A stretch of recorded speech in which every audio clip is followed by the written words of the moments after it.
Last but not least, what we're going to do is get a little bit of introduction into solving trigonometric equations, and we're going to keep them simple for now. Only equations where we know the exact values, and we are quite limited. We know those angles have to be centered around 30, 45, and 60 degrees. So if I want cosine of theta to be equal to root 2 over 2, here's the technique I like to use. I'm going to use the xy plane because we know that angles are measured in the xy plane. And I know that this is a positive value, which means I know that my angle has to be in quadrant 1 or 4. And what value corresponds to root 2 over 2?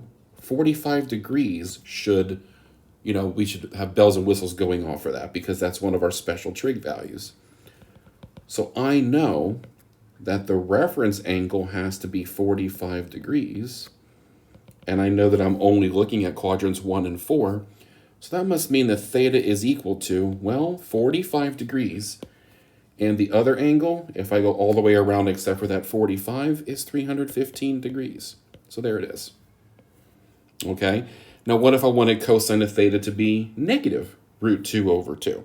Well, I know that cosine is negative in the other two quadrants. And I also know that this should signify 45 degrees because, again, that's one of those special trig ratios that I asked you to memorize. So if these reference angles are 45 degrees, what are those angles right there? Well, the first one is 180 minus 45, so it's 135 degrees. The other one is, I labeled the wrong one. This guy here is 135 degrees. And the one on the outside, the one that goes 180 plus 45, is 225 degrees. So that means theta is equal to 135 degrees and 225 degrees. And there's our introduction to solving equations. We could do something similar for, I'm going to add a part C here. Let's say we want tangent of theta to equal the square root of 3. Now that one might not be as immediate to us. I know I have a hard time with tangent values, but let's just remember our origins here.